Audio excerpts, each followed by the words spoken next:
مدینے کا بازار تھا۔ گرمی کی شدت اتنی زیادہ تھی کہ لوگ نڈھال ہو رہے تھے۔ ایک تاجر اپنے ساتھ ایک غلام کو لیے پریشان کھڑا تھا۔ غلام جو بھی بچہ ہی تھا وہ بھی دھوپ میں کھڑا پسینہ پسینہ ہو رہا تھا۔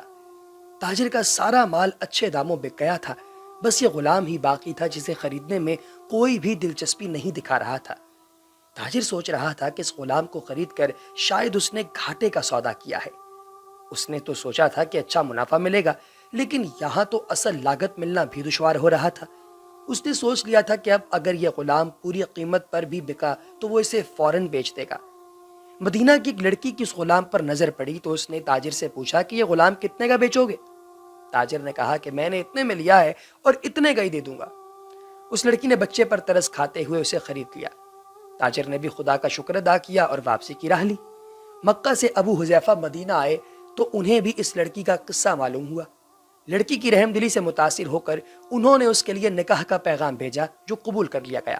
یوں واپسی پر وہ لڑکی جس کا نام سبیتہ بنت یعار تھا ان کی بیوی بن کر ان کے ہمراہ تھی، اور وہ غلام بھی مالکن کے ساتھ مکہ پہنچ گیا۔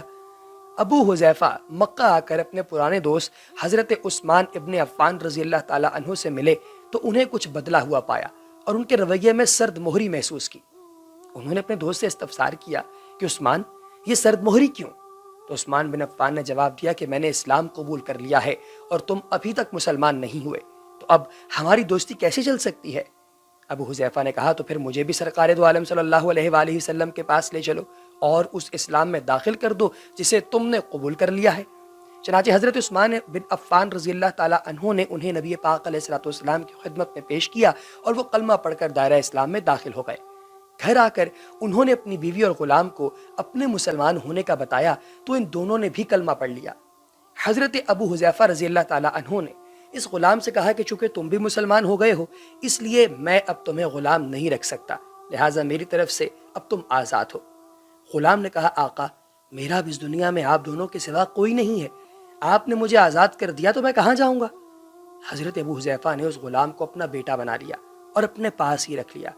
غلام نے قرآن پاک سیکھنا شروع کر دیا اور کچھ ہی دنوں میں بہت سا قرآن یاد کر لیا، اور جب وہ قرآن پڑھتے تو بہت خوبصورت لہجے میں پڑھتے۔ ہجرت کے وقت نبی پاک صلی اللہ علیہ وآلہ وسلم سے پہلے جن صحابہ نے مدینہ کی طرف ہجرت کی ان میں حضرت عمر فاروق رضی اللہ تعالیٰ عنہ کے ساتھ حضرت ابو حذیفہ رضی اللہ تعالیٰ عنہ اور ان کا یہ لے پالک بیٹا بھی تھا۔ مدینہ پہنچ کر جب نماز کے لیے امام مقرر کرنے کا وقت آیا تو اس غلام کی خوبصورت تلاوت اور سب سے زیادہ قرآن حفظ ہونے کی وجہ سے انہیں امام چن لیا گیا، اور ان کی امامت میں حضرت عمر رضی اللہ تعالیٰ عنہ جیسے جلیل القدر صحابی نے بھی نماز ادا کی۔